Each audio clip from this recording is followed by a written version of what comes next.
despite the misspelling, synonyms, abbreviations that you have, whether these two structures represent the same real-world entity. This was one thing. We also, even more recently, we applied it also for testing graph databases. So this is work with Martin. Where's Martin? Here, it just came 2 days ago.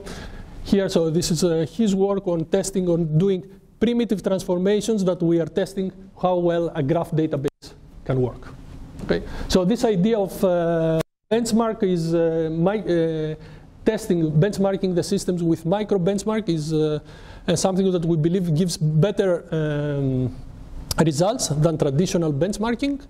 And this is something, especially for this, is something that we have some interesting discussions now with our friends in CWI here, which are claiming that it's more complex queries are giving you some better view of how the system works. But anyway, this is topics for debate. Okay. So I think I will stop here. So thank you very much for your attention.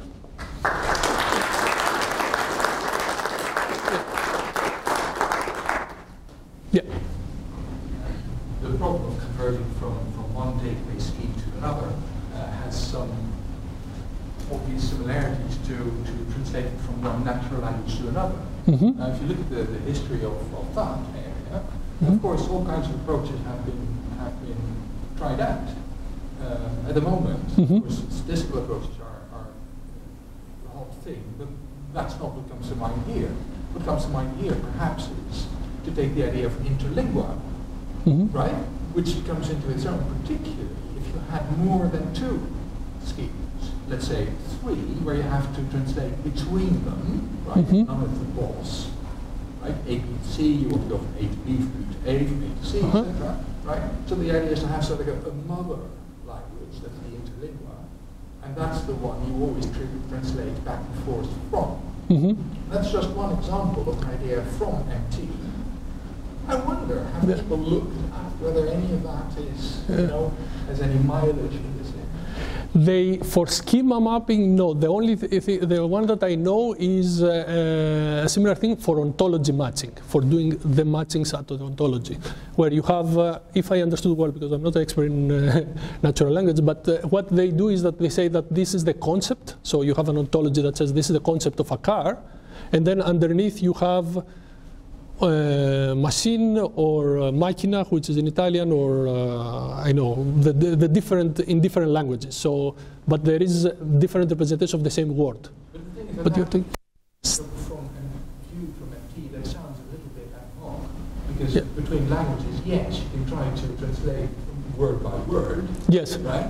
But of course, a lot more is going on. One language has a different word order than another. One language may have one word for an entire expression, etc. Yeah. Right?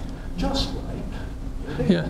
For this, they have looked, especially in the ontology matching. But what you are saying, I find it interesting whether the structure of the way you formulate a sentence.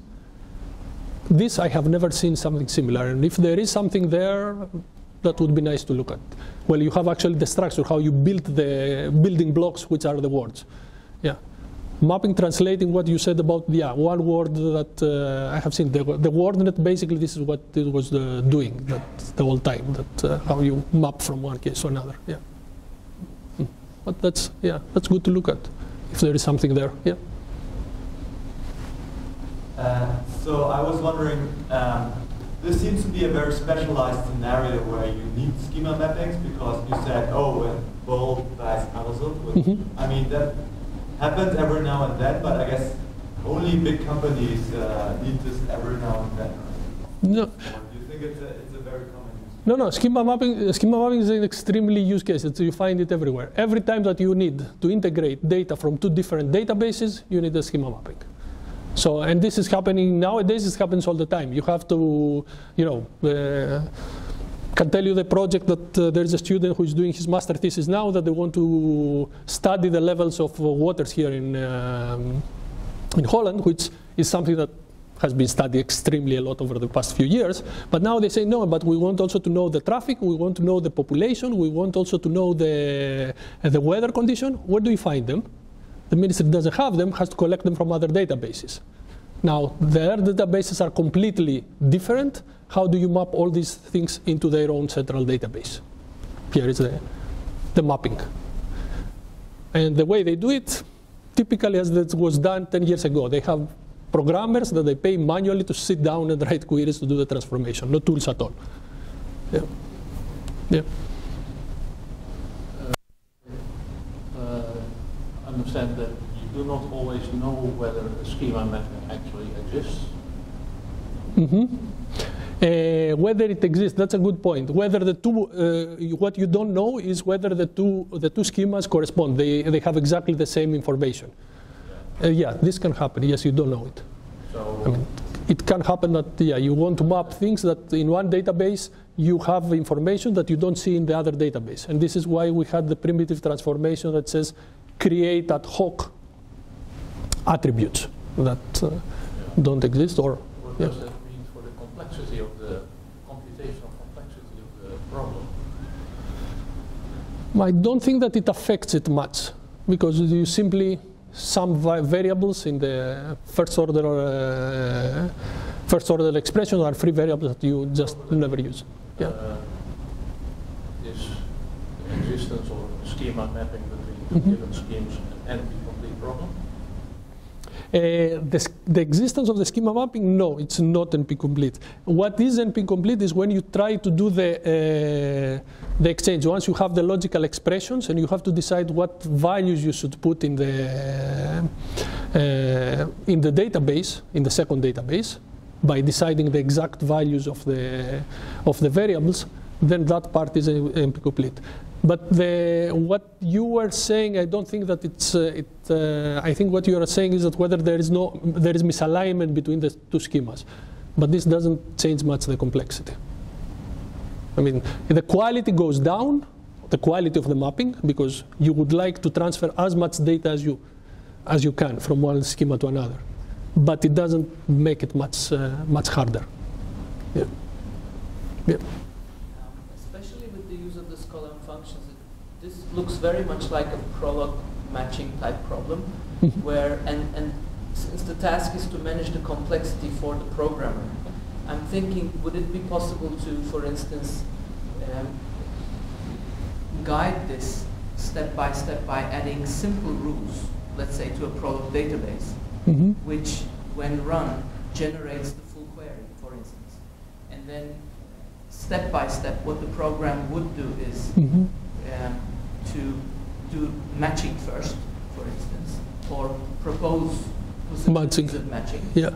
And then as things are settled down, enter them as simple rules to the database, one by one. And then hide that part of complexity from the programmer, focusing on new parts. And for temporarily using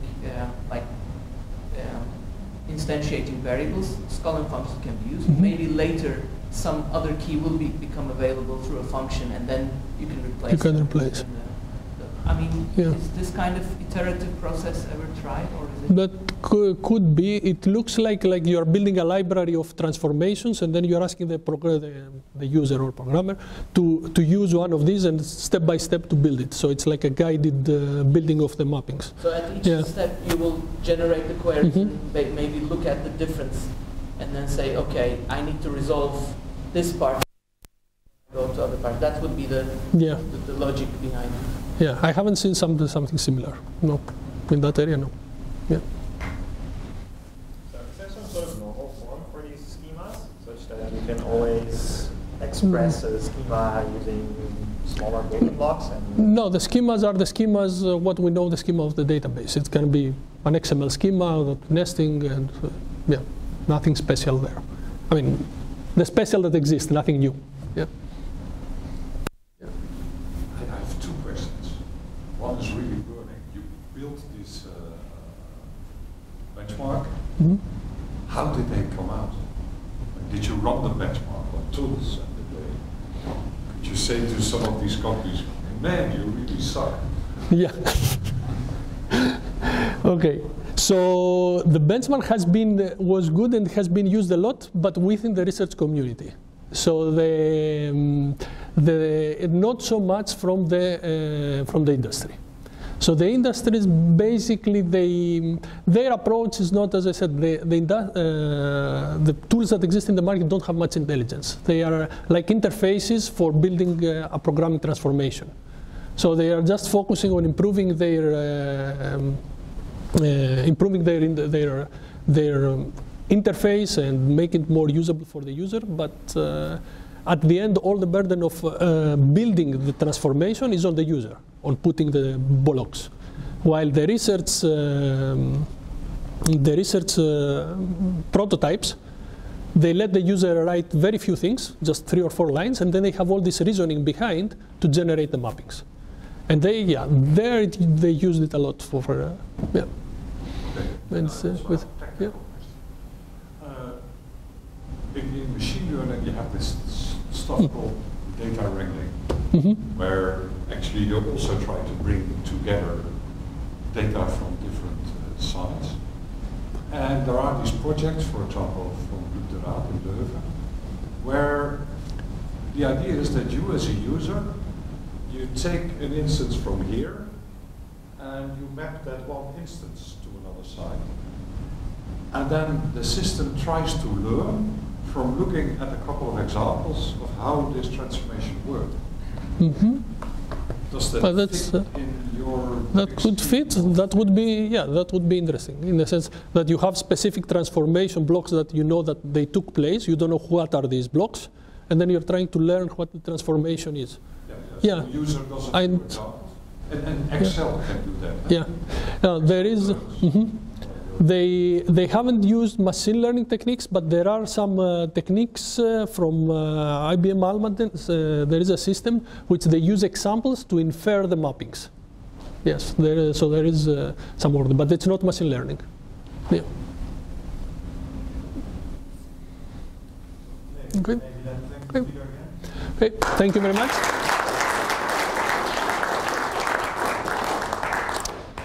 Okay. So have a nice weekend. Have a nice day.